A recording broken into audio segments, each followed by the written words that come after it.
I am one of the biggest Rafa fans you'll find, and I absolutely hated what happened in the Davis Cup. And that was not how you honor the king. The king. And I was so happy. I was so happy. I love this guy so much, and I feel like winning to him is so important. Like he has nothing outside of tennis that excites him or gives him joy or pleasure or makes him feel like he has a purpose. Awesome. I don't think anybody saw it happening so soon. Actually, like, we saw her potential was insane. It's fun to watch her play. She has a nice style of tennis, and she has so much upside. Like, she has the game to really be a really top player. I want to thank me, always believing in me. Yeah. Mic drop. Snoop Dogg mic drop moment. It's tough. Well, also, we're changing surfaces, so maybe that might help him shake off this, this bad taste in his mouth in these past two tournaments. I do think he has a little bad taste and he's a little bit down since that Australian Open final loss. I think his confidence took a hit. Hello, everyone, and welcome back to another episode of the We're Going 5 podcast powered by TSH Tennis. I'm Yusuf. Hi, guys. I'm Ismail. Hey, guys. I'm Haroon. We have so many interesting things to talk about. We have top seeds falling like flies, some people making some history, and some amazing comebacks from my favorite player. And I want to get into this as fast as possible. And we are going to start with the one and only Andrei Rublev winning in Doha, the stacked Doha, taking home his 6th ATP 500 title. Smile, what did you think of his run? Well, I want to pass it back to you because I know Rublev's your boy, but I'm really happy to see him bounce back after a really poor Australian Open. To be fair, Fonseca played the match of his life. Fonseca? Yeah, in the Australian Open, when he lost to Fonseca in the Australian Open.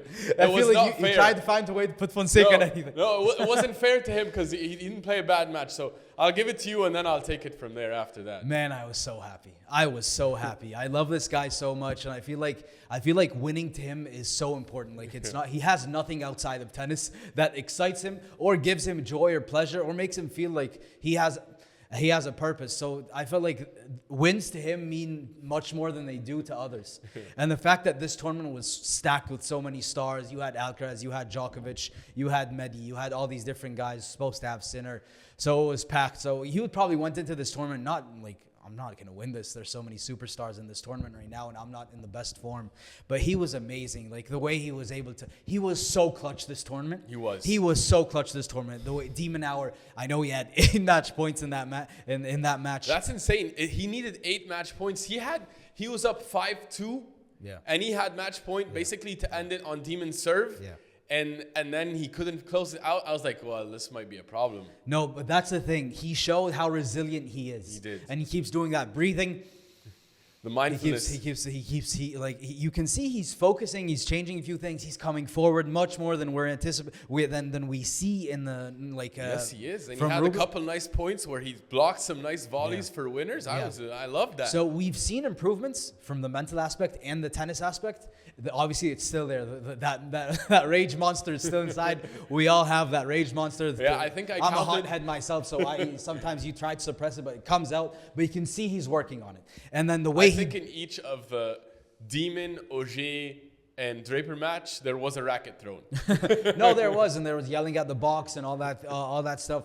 But he always came back. He always came back, and he did not let that get into his head. And the way he beat Demon Hour, who is playing amazing tennis in 2025, and then you go on, and then against Auger-Aliassime, who Auger-Aliassime has 2 titles this year, has so much confidence. So he's playing against guys who have so much confidence, and he beat them. And then in Draper in that final match, and then obviously it went to a final set also. So all those 3 matches went to final sets. And what happened? He lost that second set. He looked like he was disappointed. Came back, played amazing tennis to win that final set and win the tournament. And you can see how happy he was. He was smiling. He was so joyful in the end. And he couldn't believe he hasn't won for a while now. So I maybe took too much time in this, but I feel like this was an amazing week for Andrei Rublev, and I love him. He is my favorite player on tour, and seeing him winning again and happy again, I think it's going to go a long way for this season. And the fact that it came so early in the season, I think it will do him a world of good. And we know he's good on clay, and he loves clay. So let's see what happens in the future. But I love that. I love this week for him. It was much needed. Haroon, what do you think?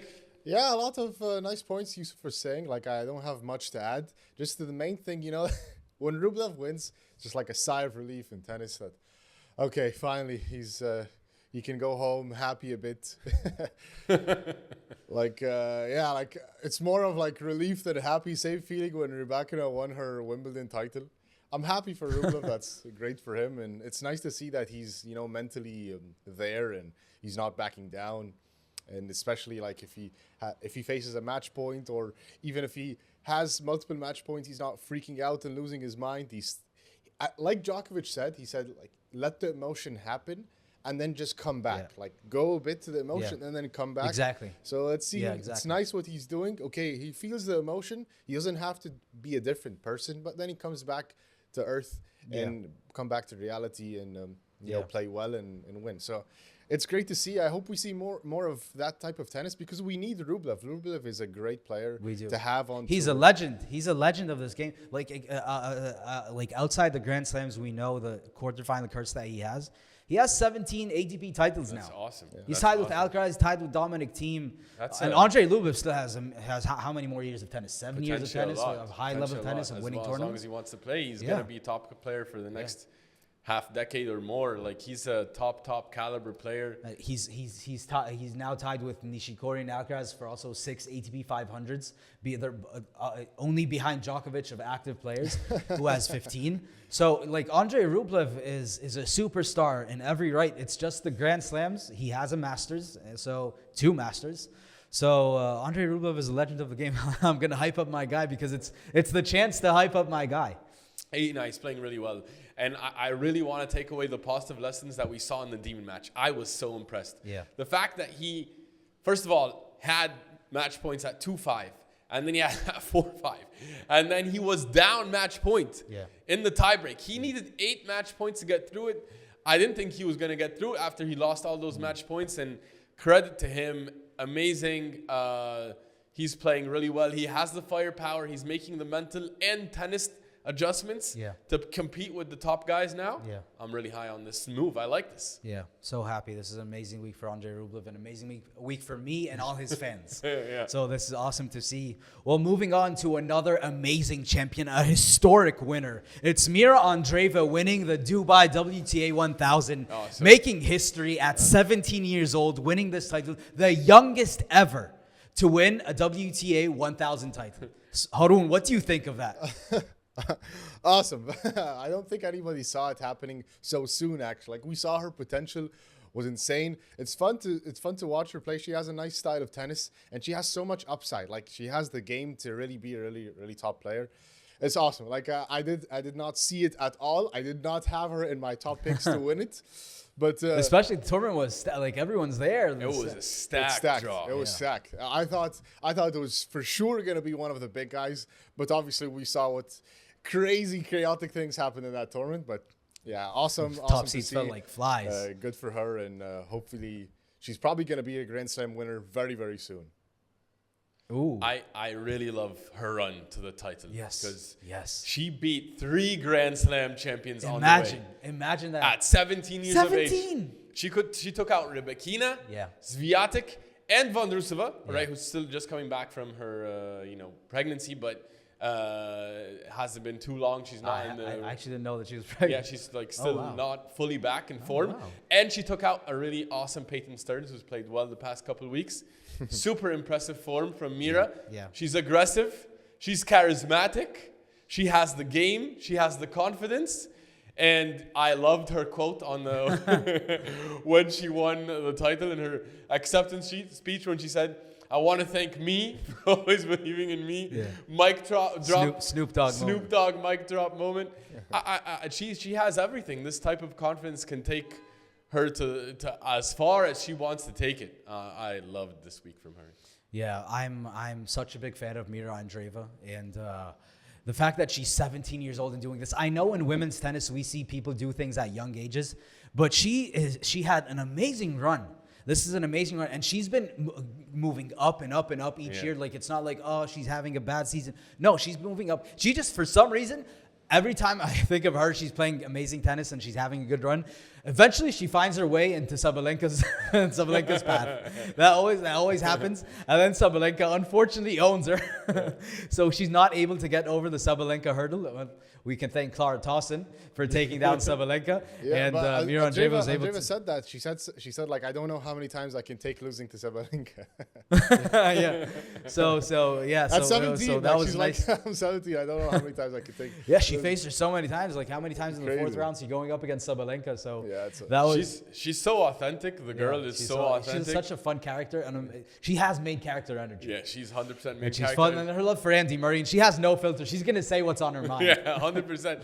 And I feel like she's been around forever. I saw like a tweet, someone said like, yeah, I feel like Mirra Andreeva has been 17 for like 10 years. Yeah, she's been because she's been playing Grand Slams for since she was 15. Since 14, right? Since 14. 14. So that's 12 Grand Slams. And not only like playing one match, she's winning a couple of few rounds. So you're seeing her throughout the entire first week of slams. It's awesome. Yeah, she's awesome. Well, we're shooting this. Let's move on. We're shooting this actually before the Rio final for some reasons that, and we wanted to talk about the finalists at least. We can't name a champion, but we need to talk about the crazy Rio tournament and the finalists. So we have Alexander Muller, who is playing amazing tennis. And credit to you, Arun. In the beginning of the season, you said Alexander Muller is going to be a problem this season. No one saw this coming. So he's back into the final. And also Sebastian Baez, the defending champion. You could say he's the king of Argentinian clay in a way, or South American clay. They're both in the final. What do you think about these two guys so far? I want to give it to Harun because he had his eye on Muller, and I don't know how in the world he saw this coming.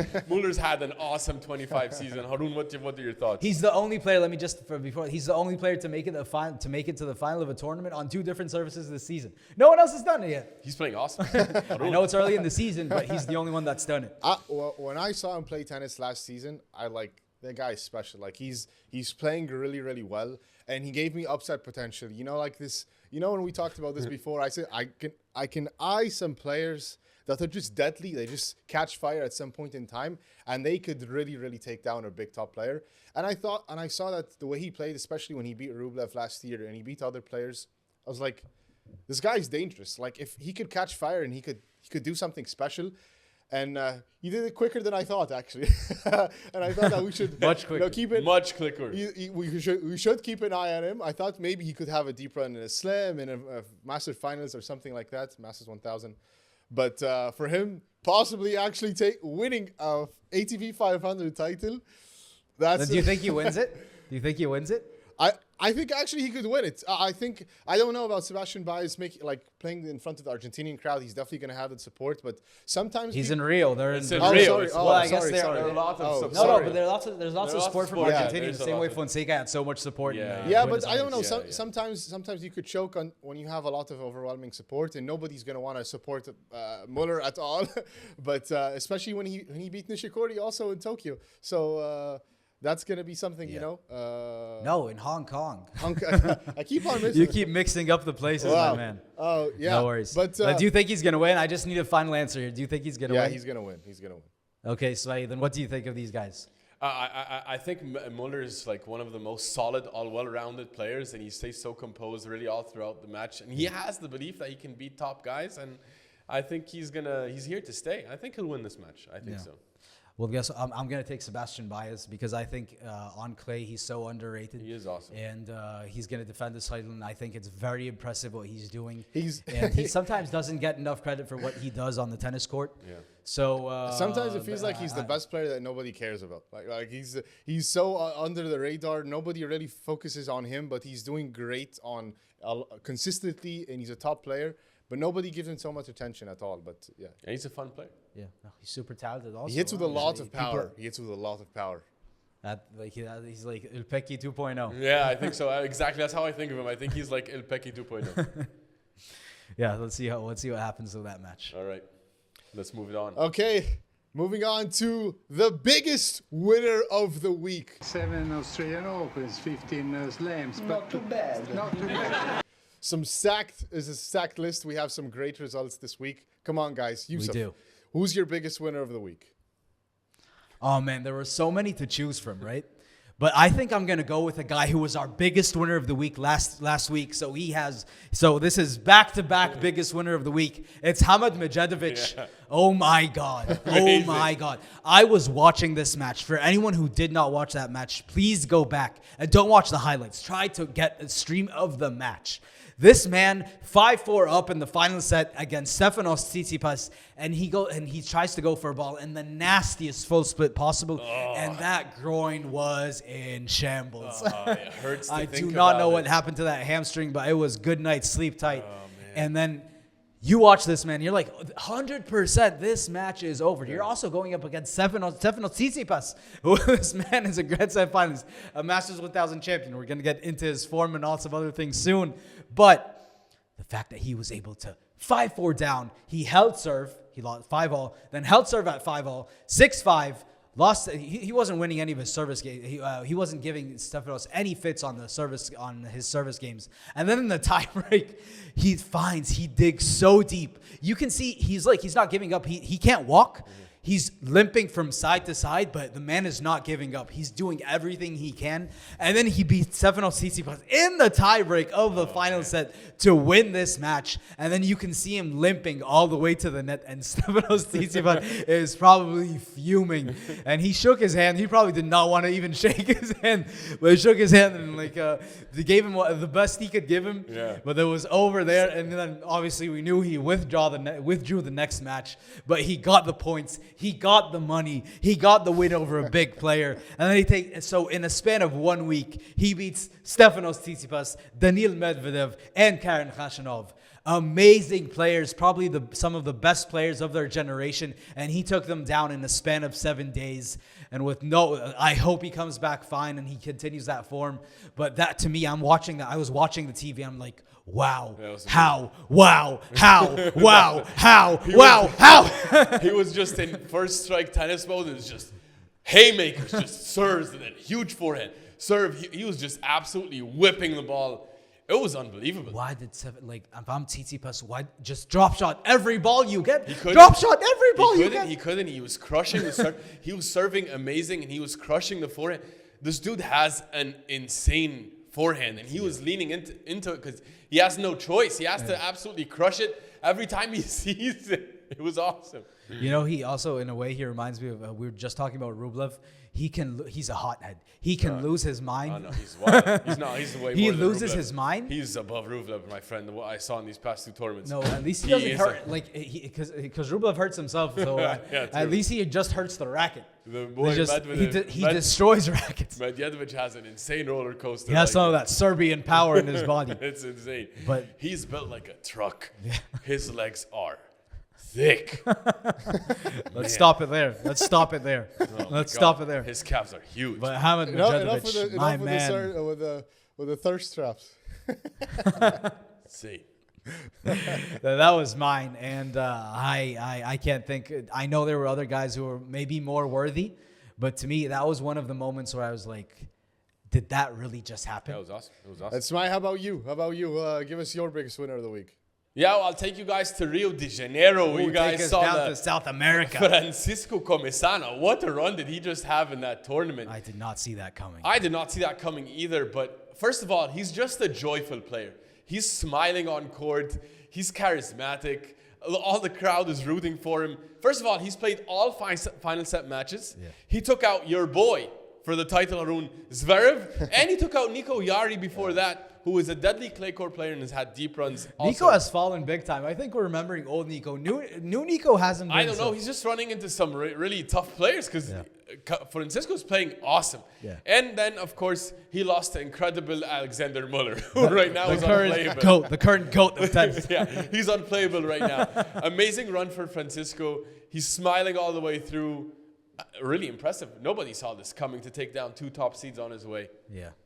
Then Harun, who's yours?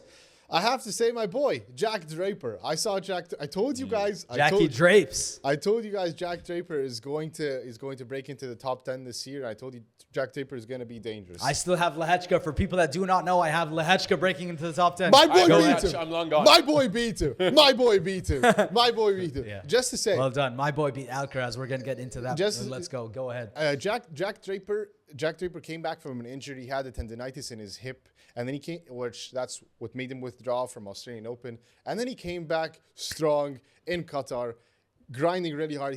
Just to say that he had a really nice run. So he started off beating Popyrin in straights, okay? And then he beat Chris O'Connell. And then after that, he beat Berrettini, who beat Djokovic, and who beat Griekspoor as well. And then he went on to beat Lehechka, who beat Alcaraz. And then he couldn't keep it up, and he lost to Rublev in the final. But awesome. By the way, he has so much potential as well to gain more points in this clay season. He has almost nothing to defend. He just made a quarterfinal in Bavaria, and everything else is either first round or second round. And he's only 5 points away, by the way, from taking over Tsitsipas' spot, and about 280 points to take Tommy Paul's spot. So it's quite close, by the way, and he doesn't really have to gain that much points to be in the top 10 soon. And yeah, so awesome run by Jack Draper. Boy's a beast. I love everything about him, and he just needs to stay healthy. Yeah, I'll just add one thing about Draper. I love how he moves. He is moving way better than I've ever seen him move.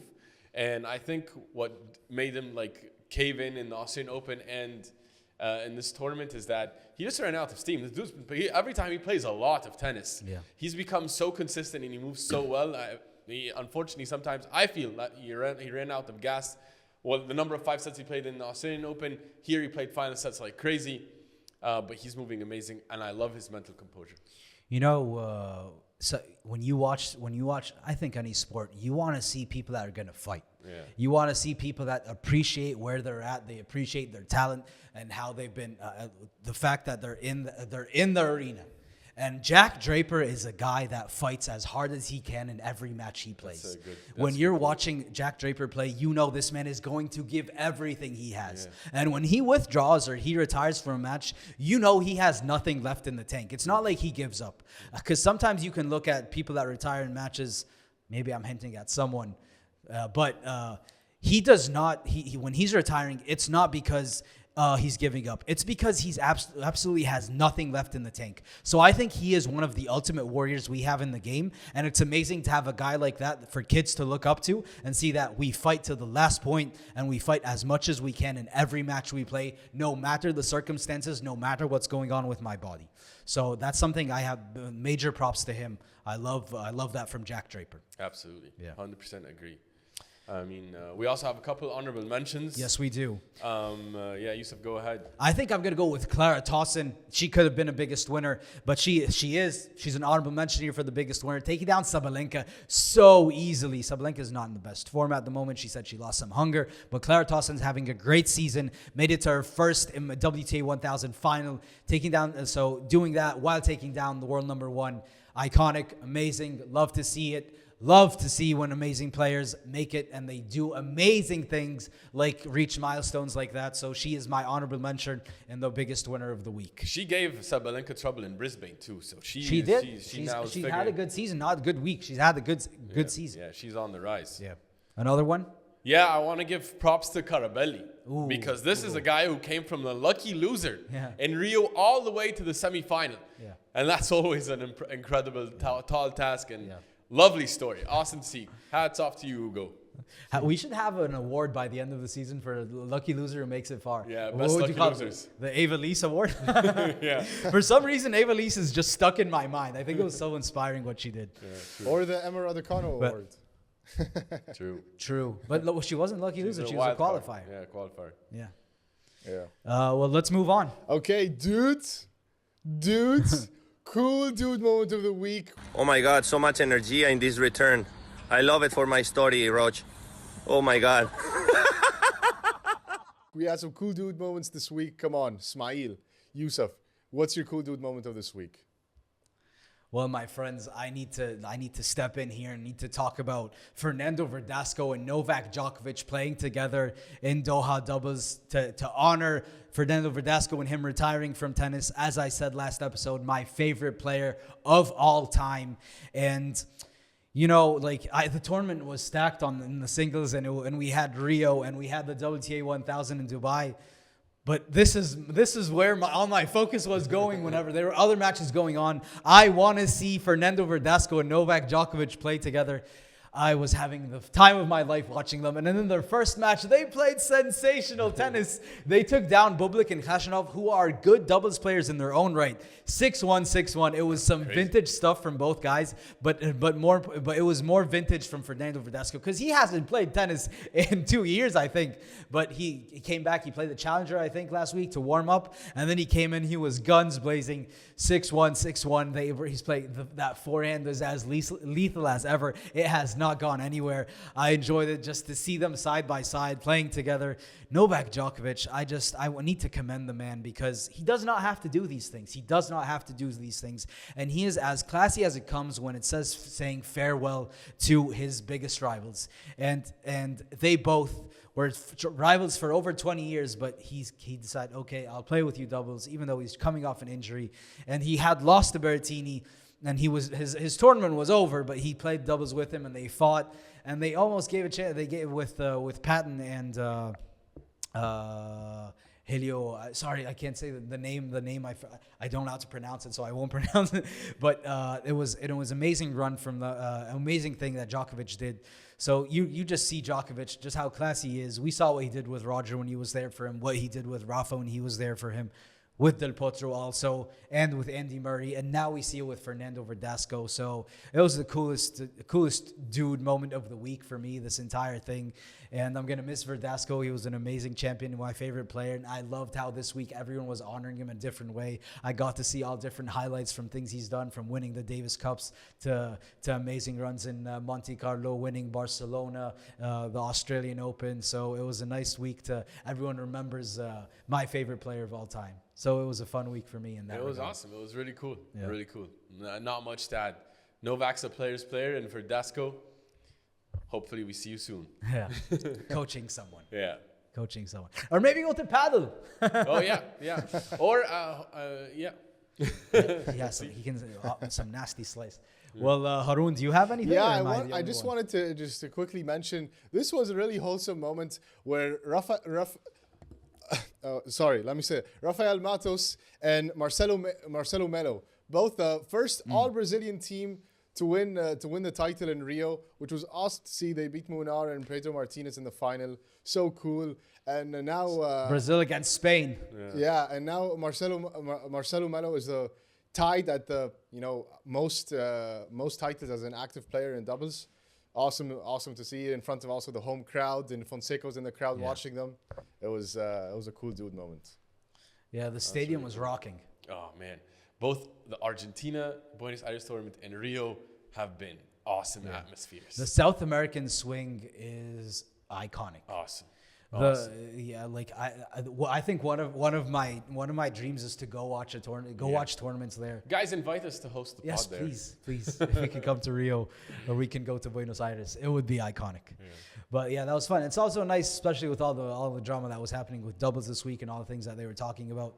So that was definitely nice to see. Definitely. Okay, moving on to a very interesting segment, and I don't think any of us have any issue saying that these are what they are. We have the upsets of the week, and we had lots of upsets. We did have lots of upsets, but we need to name a few. So I want each one to tell me who was their upset of the week. Haroon, what was yours?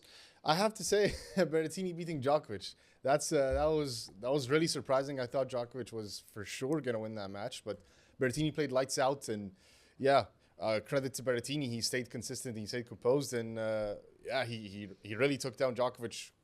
Like, really. You had Djokovic winning the tournament. By the way. I had an impeccable run in my picks this week. We'll talk about that later. But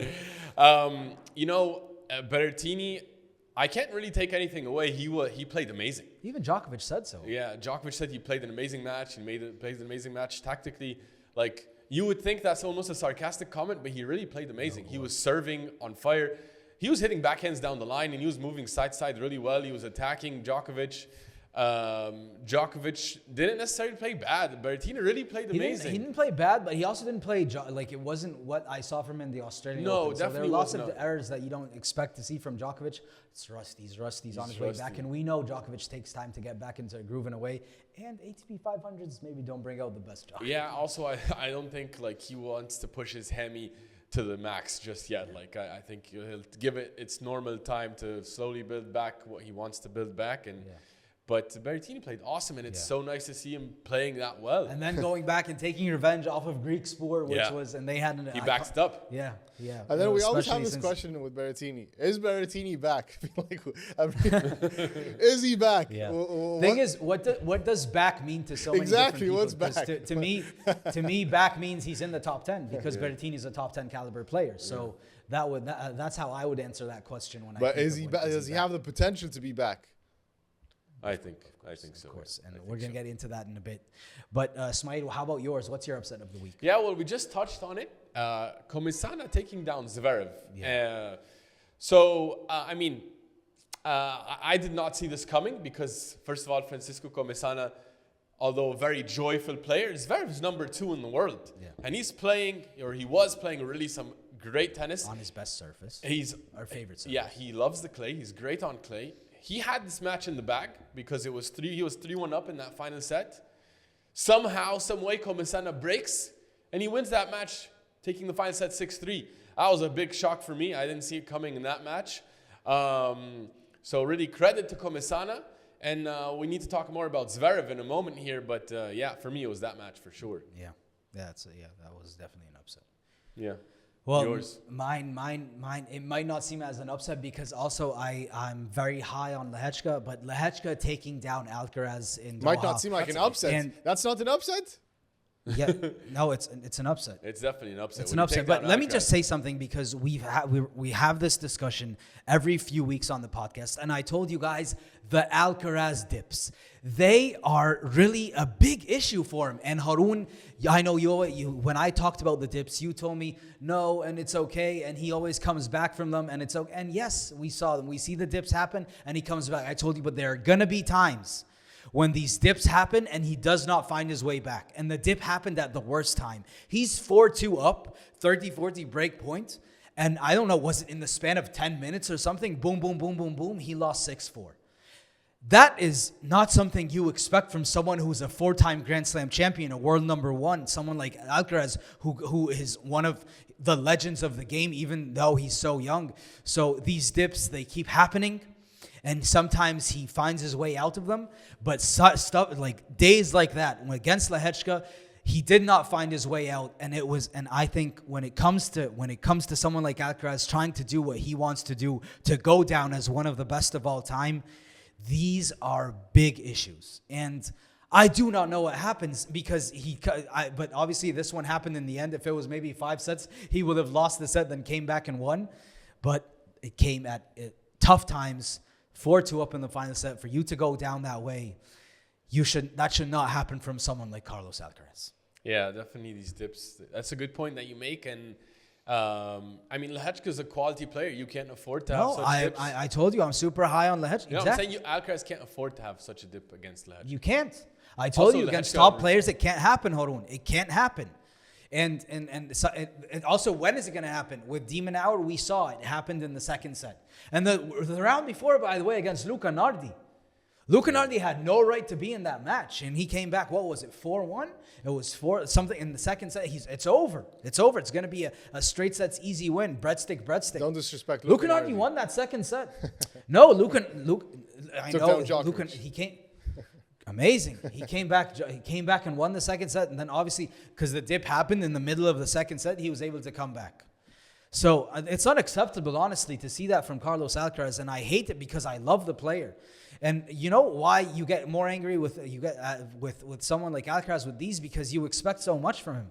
I had him winning this tournament. He wins this tournament because he's playing really good tennis. But come on, Carlitos. These can't happen. Let's see how he corrects in the future. Juanqui, fix it up. Juanqui wasn't there. Yeah.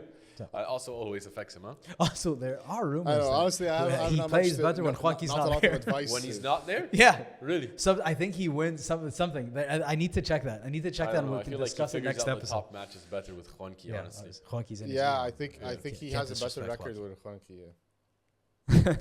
Juanqui is Juan Carlos Fredo, by the way, who doesn't know who Juanqui is. That's his Instagram handle. I think that's his nickname too. All right, guys. Let's move on to a new segment. because we want to talk about some players. Are you buying or selling the stock? I'm going to name some players. This is the fun And you one. tell me, are you buying or are you selling? Please give me easy ones. Yusuf, let's start off with the first one. Alexander Zverev. Are you buying or selling? Oh, I have this man winning a slam this season. Am I buying us at the moment? At the moment?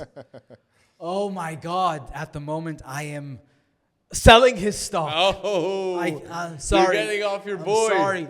At the moment, I'm going to buy again. But I'm selling the stock at the moment. Are you selling for the entire clay season? No. Okay, Just Haroon. he's playing Acapulco next week, which is a hardcore tournament, so I'm selling just for now. Okay, Haroon, are you buying or This selling? is a great time to buy stock in Sasha Zverev because he goes through the cycle. He goes through playing great, playing insane. Oh, gonna win a Grand Slam. Oh no, not so much anymore. Oh, then nobody cares about him. Nobody think he's gonna win, and then he loses crazy, stupid losses. And then, oh my God, Zverev is the best player alive right now. So right now is the best place to buy stock. I think that's going to happen, though, in like Madrid or something. This is the best time to said, buy stock for Sasha Zverev. Zverev is going to do buy when it's low. buying stock. Because it's never low. Smite, how about you, buying or selling? I'm selling at the moment because I didn't like what I saw. It's tough, but It's tough. Well, also, we're changing surfaces, so maybe that might help him shake off this, this bad taste in his mouth from these past two tournaments. I do think he has a little bad taste and he's a little bit down since that Australian Open final loss. I think his confidence took a hit. Those players, they smell blood in the water. I'm selling at the moment. Yeah, but he's going to come back. Yeah, I think he'll come back eventually. All right, Yusuf, Daniil Medvedev, buy or sell? Oh my God. You know, I had Daniil Medvedev making the Australian Open final. Remember that? I remember that. So people that think I'm not a fan of Daniil Medvedev and I don't believe in him, I do. But at the moment, I am selling the stock. I had him. I'm so sorry. It's so tough. It's so tough. But I'm selling the stock at the moment. Yeah. I'm selling it. Haroon, are you buying or selling your boy? I have to just say, I love Daniil Medvedev. I have him up on my wall here because I love him. I love Daniil Medvedev too. We're all fans of him. But I'm selling stock. He's not a great court player, and he's not feeling himself so great right now, especially with maybe some injuries that he's gonna face. I'm selling stock for Daniil Medvedev right now, and I'm gonna buy it after the clay court swing. Well, he's going to play Dubai in hard court, so he. Yeah, and we have the sunshine Sell. double, so if you want, you can't take him. No, I'm selling. You have at least 2 months. Sell. Yeah, he's still selling. It doesn't he's matter. Miami, Sell. Indian Open finalist. Indian was finalist. Sorry. It doesn't matter. Yeah. Sell. Yeah, that's amazing. Yeah, I don't know what's going on, honestly, but I have to sell. I don't understand what's the issue. What happened in that Australia match? I don't know. Does he really have food poisoning? I don't know what's going on. I just feel like It was weird. he's not mentally right, and his game is not able to match what he used to be. And He had a few good wins, though. I don't know. He's also a former champion of Dubai, so he's going into Dubai as a former. I don't know. I'm just not high on what I see. It's just the eye test, the gut test. I don't know. I don't know exactly what's going on. I don't know. No, you have All to. right, let's move on. No. Say you can't say I don't know. Are you buying? Yeah, or he said selling? he's selling. Yeah, I'm selling. No, I'm selling. Okay. Let's do. We have a couple of women also we want to touch on. Yeah. Haroon Sabalenka, you buying or selling? Come on, man. Buy. Sabalenka is just like Sabalenka is like Apple or Microsoft or whatever. Sabalenka is just gonna be. You can't sell that stock. It's gonna grow. Nice one, Yusuf. You buy Sabalenka stock whenever you get the chance. Exactly. I can't say much more than that. Always buy. True, me too. I'm also buying. As long as we're on the hard court, also I'm always buying Sabalenka. Even though she said, I don't feel that hung, she's going to find her way back. Yeah, she's she'll superstar. find it. She'll find it. Superstar. Let's make it a bit more tricky. Haroon, Iga. I am buying Iga's Swiatek. I'm selling Iga stock right now. Iga is all over the place right now. I can't trust Iga at the moment, and I think a lot of people now believe that Iga is not invincible and they could take her down. I'm selling Iga stock right now. Yusuf. Yeah, for these this next month and a half, I'm selling Iga stock too. Like you said, Arun, she's all over the place selling that stock. Yeah, me too. I think I'm going to sell Iga stock. I think since, the allegations have come out, she has not been herself. I think right now she seems a little bit more agitated on court than I've ever seen her before. What allegations? The doping. Tested positive. Yeah. And, that whole story. Yeah. So, yeah, I'm also selling. All right. One of my favorite players. Yusuf Coco Gauff, you buying or selling? Man, I love Coco Gauff. I love Coco Gauff so much. and we're going back to the US for the Sunshine Double, I am buying Coco Gauff stock. I'm buying. Nice. Haroon. I'm buying Coco Gauff stock as well. I think that she's a great player, and I think that she's gonna have some great results this year. I'm buying. Smile. Nice. Well, that makes 3 buyers. Yes. I'm also buying Coco. I'm not getting off Coco's bandwagon Yeah, right now. stay on it, I'm all in on Coco. Back to the US. Big fan of Coco. Yeah. All right. Well, let's move on to our next segment, which is one of my favorite segments, and it's overreaction or not. So I'm going to tell you guys an overreaction, and you tell me, actually, I'm going to tell you something, and you guys tell me is it an overreaction or not. So first off, we have Andrei Rublev will finish the year in the top 5. Haroon, overreaction or I'm not? sorry, man. I'm sorry. This is an overreaction here. Rublev is nowhere close to top 5 right now. Winning a ATP 500 is great and all. We're so happy for him. No, top 5 is brutal. No, he's not making top. Overreaction. It's tough because I feel like those top 4 are like booked, you know, and we have But 5 aren't. But 5 is not. So there is movement there, but I don't think he can get into the 5 this season. I don't think so. So Both of you guys say overreaction. I think so. Yusuf, what do you call? I told you how important this week was for him, and I think we're going to come back and look at this week and say how this changed the entire season of Andrei Rublev's 2025 season, and I say not an overreaction. Oh, you have him in the top 5 Yes! this year. What a wild There we thing. go. What a I may be wild biased. thing to I say. may be Bold biased. pick. What's a wild Bold thing to pick. say? Why? Why That's can't absolutely wild. Why can't? I told you we're seeing he's working on so many things, and it's all about the incremental improvement. And he's going to keep improving. By the end of the season, top 5. That would be awesome. That would be Well, awesome. next up then. I mean, it's not like Medvedev or Fitz are in great form. It's 100% possible. Exactly. Yes. Exactly. No, it's not. Next up, Jack Draper. Jackie Drape's Haroon. Jack Draper will reach the ATP finals this year. Haroon, overreaction or not? What do you think my answer is going to be? Come on, what do you think? Not an overreaction at all. Actually, that's an underreaction, and it's highly probable. And I actually predicted that that's going to happen. I just told you he's not so far apart from being a top 10 player very, very soon, and being in the top 8. He has the game. Actually, I think it's even more likely that he's a top 5 player than Rublev is for being a top 5 player this year. So That's a wild take, my brother. that's Okay. that's not an overreaction at all, my friend. Jack Draper is a beast. You're unbiased here, Smile. I'm unbiased. I'm loving what I'm seeing from Jack Draper. He's improving a lot. We know he can play well on the grass. I think if he can play well on the clay, he can do it. I'm gonna go on here on an edge and say I think he'll do it. I think he will be in the ATP finals this year. I think he will do it. So it's not an overreaction. I don't think it's an overreaction. I think he can do it. Yeah. What about you? I guess once again I'm on the other side, and I think it's an overreaction because it's the top 8, not the top 10. I do see him making top. Eventually, I see him doing it because I told you how all these different things I love about him. But I think I have other guys in the top 8 by the end of the season. He'll probably be 9, be an alternate, maybe play after someone gets injured. But does that count? Does that count if he's an alternate? No. And he plays one match in the end of the round robin? No, doesn't count. Okay, you have to go then in. I say it's an Go all in. Don't dip your foot. Go all in. Then I say it's an overreaction. All right. It's an overreaction. Okay. Last but not least. Nice. Last but not least. And this man, I don't know what's going on with this man. Stefanos Tsitsipas will leave the top 20. Haroon, overreaction or not? No, not an overreaction. Sorry. Overreaction. No. Stefanos Tsitsipas is not going to leave the top 20 rankings. By the way, with all due respect for everybody that's below him for the top 20, those players are not consistent at all. So you can easily stay in the top 20, and he's going to eat up a lot of points in clay. He's a great clay courter, and I'm sure he's going to make a lot of great runs in other tournaments to pick up points to stay top 20. It's not hard for Stefanos Tsitsipas to stay in the top 20. Overreaction and disrespecting a beast, by the way. Oh, wow. Whoa. Calm down, my man. This is your boy. Yeah, you guys know I'm a big fan of Stefanos, but I'm not loving the form I'm seeing, but I don't expect him to leave the top 20. We're going into the clay season. I think we're going to see some good stuff on clay.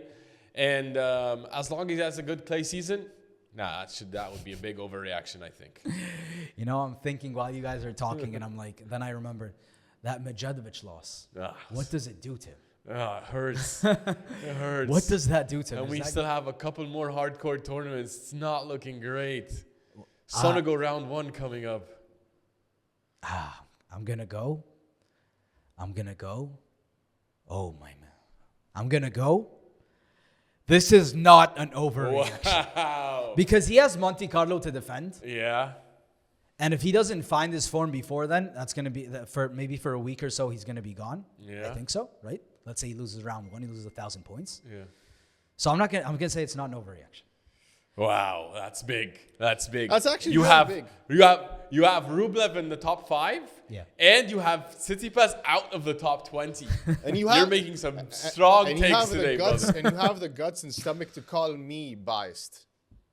How am I biased? It's not biased. It's just his take. Let's see. He was biased Let's about see. biased about Rublev and am biased about and extreme in his predictions.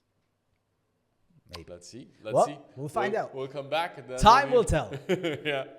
Time. All right. Well, we have some other interesting news that happened around the tennis world. Yeah. Which you guys caught. First up, you guys saw Fonseca and Leonard Tien are going to be playing the Sunshine Awesome. Double, baby. Awesome. They Awesome. are going to be in Miami and Yes. Indian Wells. Yes. We're going to get to see their awesome tennis. Yeah. So that's great news for us, Yep. all tennis fans. Yep. Fonseca Mania is already going crazy, and Leonard Tien deserves as much love. He's playing awesome. Yes, he fun is. player. Yes, he is. Yes, he is. This is awesome to see. So happy with that. Great use of the wild cards. Yes. Awesome. Yeah.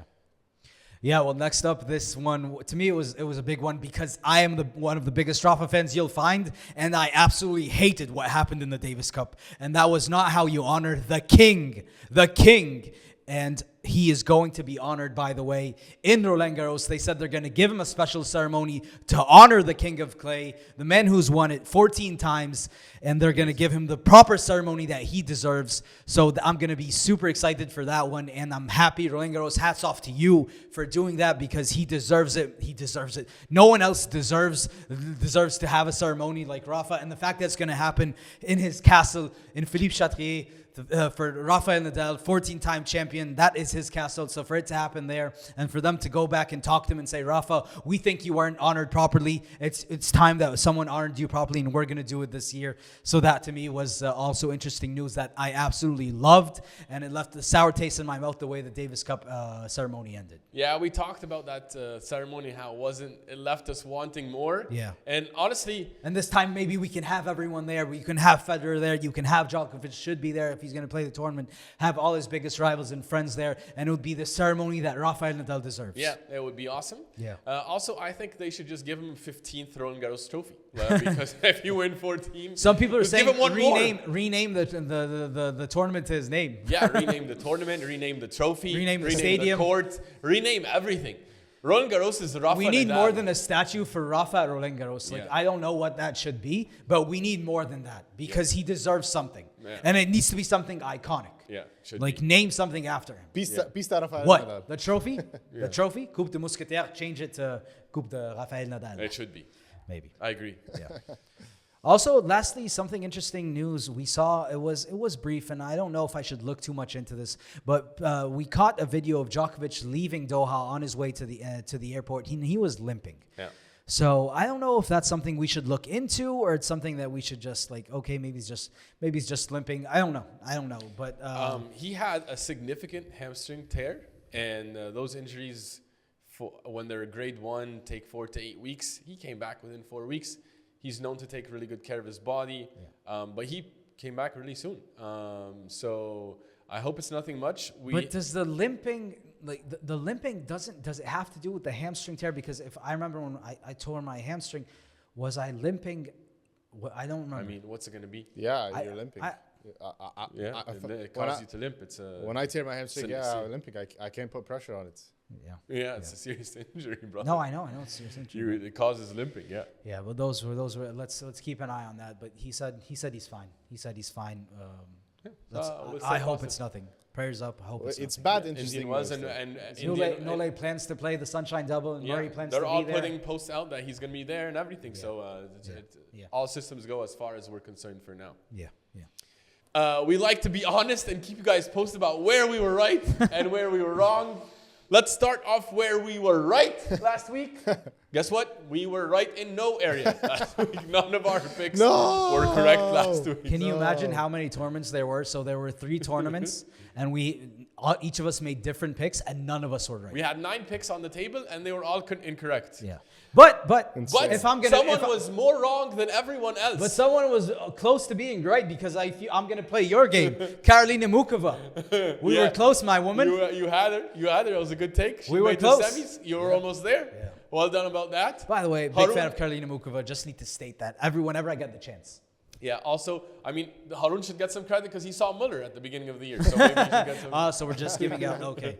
I had Sasha winning. No, sorry, Sasha. Yeah, well, also, in terms of who was wrong, I was wrong definitely by far the most. Yes. As I had the record this week, my friends. Yes. Everyone, you should salute me in the comments. I had all my picks were out by round 1. Amazing. So I picked Djokovic by round 1. I picked Fonseca by round 1. And I also picked Coco Gauff, who also said goodbye in round 1. There has to be a record, and I really hope, I pray to God I never do that again. You almost ruined reels that we were making because we were putting out the Who You Got reels on social media. And they were we needed to post it as fast as possible because Djokovic was losing by the time. So, thank you for that, my friend. Thank you, guys. You're welcome. Yusuf, well, you had Alcaraz and Fonseca, so... I slurped that juice. I slurped your juice, and I need to stop slurping your juice, my man. Well, Harun also didn't do much better because he had Alcaraz, Zverev, and Sabalenka, who were all went night-night also. One seed. He won triple 1 seed, and they went night-night. He deserves it. Oh, my man, does he deserve it. My picks were better. Well, at least so far I'm 5 for 17. Smile, you're 3 for 17. And Yusuf, you're 1 for 17. So it's correct. Who's going to win? I'm going to make a comeback. I'm going to make the biggest comeback of the year. You're going to see it. Your picks are not fun, brother. Yes, they're not fun. Well, moving on to picks. If we get into the picks, we have 3 different tournaments going on this week. We have the Dubai, we have Acapulco, and we have in Santiago, Chile. First up, we have the Dubai Championships. Smail, who you got there?